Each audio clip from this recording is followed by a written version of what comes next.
The moment she collapsed, time seemed to tear open.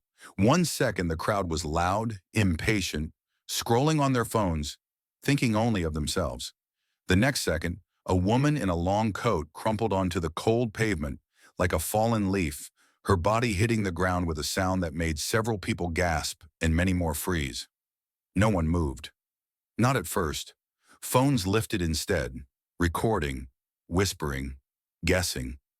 And then a single man stepped forward, a tired-looking father with a child's backpack slung over one shoulder, and changed everything without even realizing the world was watching.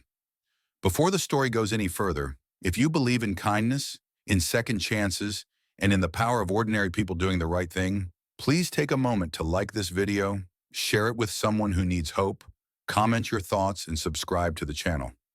Your support keeps stories like this alive. His name was Daniel Harper, a 38-year-old single father living in a small American town just outside Chicago. Life had not been kind to Daniel, and that was written clearly on his face. The faint lines of exhaustion around his eyes, the way his shoulders leaned forward as if he had been carrying more than just groceries and responsibilities. He worked 2 jobs, one as a night shift security guard and another as a delivery driver, all to keep a small rented house warm and full for his 7-year-old daughter, Lily. Her mother had passed away 3 years earlier after a sudden illness, leaving Daniel to learn overnight how to be both mother and father, comfort and discipline, strength and softness. That afternoon, Daniel had taken Lily to the city because her school had organized a small educational trip to a public museum. Money was tight, but he refused to let his daughter feel the weight of his struggles. He believed childhood should be protected, even if adulthood had bruised him deeply. When the trip ended earlier than expected, Daniel and Lily found themselves walking through a crowded plaza near a television studio, buzzing with energy and people. A live event was happening nearby, though Daniel didn't know or care what it was. He was thinking about dinner, about whether the electricity bill could wait another week, about Lily's upcoming birthday. Then the woman collapsed. She had been walking fast, sunglasses on, a scarf pulled up around her neck, her face pale beneath layers of makeup. Her steps faltered, her hand reached out for balance, and then her knees buckled. People stepped back instinctively, afraid of involvement, of responsibility. A few whispered her name quietly, but no one said it aloud yet. Daniel felt Lily's small hand tighten around his own as the crowd shifted uneasily. Daniel didn't think. He reacted.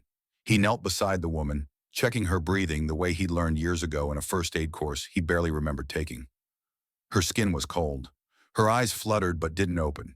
He could feel Lily trembling beside him, but he also felt something else, a quiet certainty that this moment mattered more than fear.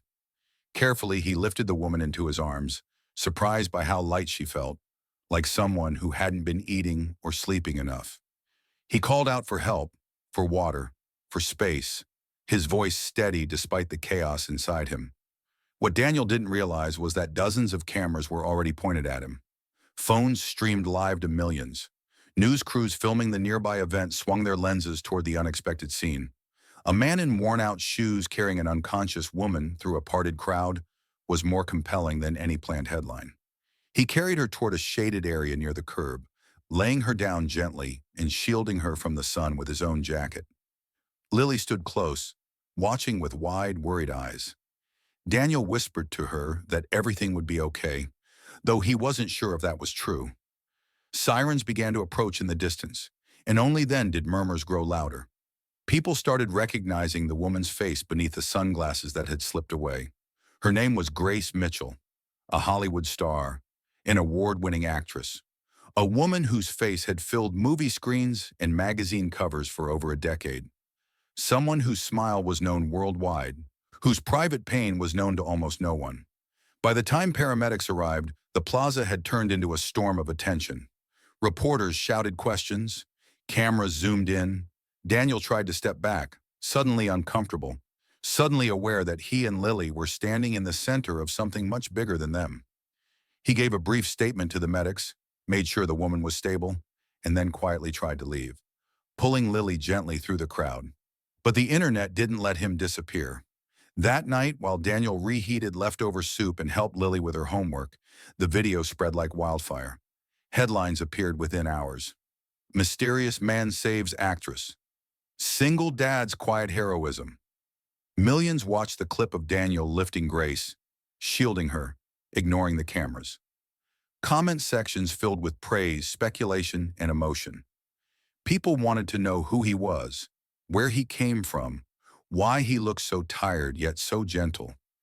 Daniel found out the next morning when his phone, usually silent, wouldn't stop buzzing. Missed calls, messages, notifications from numbers he didn't recognize. His sister finally got through, her voice shaking as she told him to turn on the news. There he was, frozen on screen, holding a woman he didn't know, labeled simply as a Good Samaritan. He felt overwhelmed, embarrassed, and strangely afraid.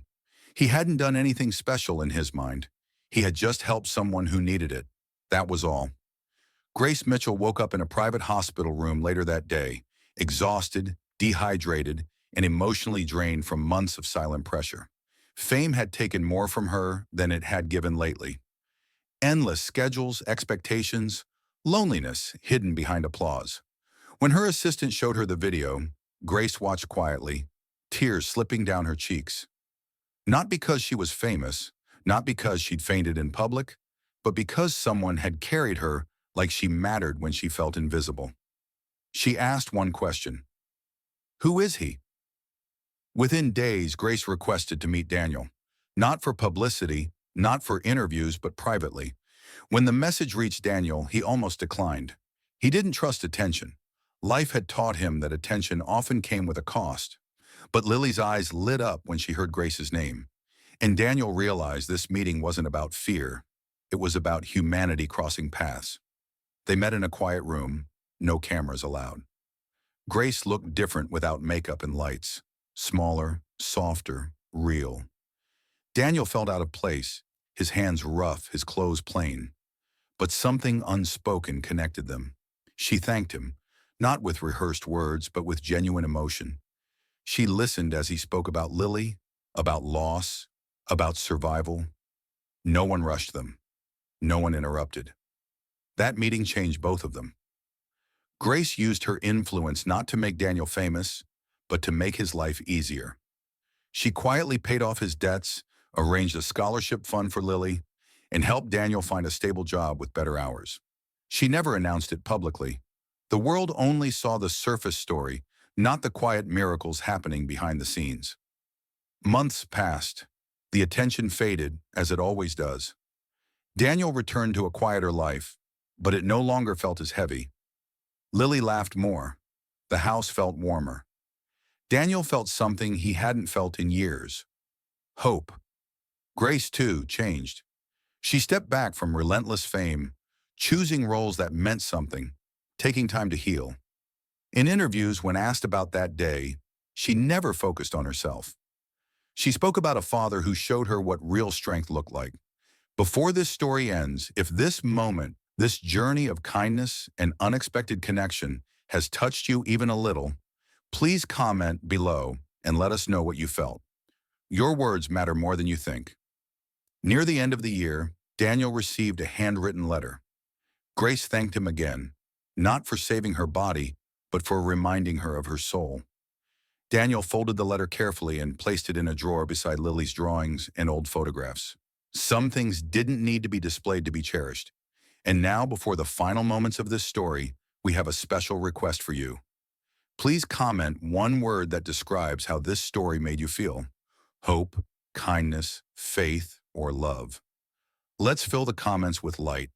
If this story touched your heart, if it reminded you that ordinary people can do extraordinary things without ever meaning to, please like this video, share it with someone who needs encouragement, and subscribe to the channel.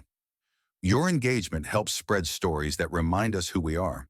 Because sometimes the world isn't changed by stars on screens, but by tired fathers in worn shoes who choose kindness when no one is asking them to.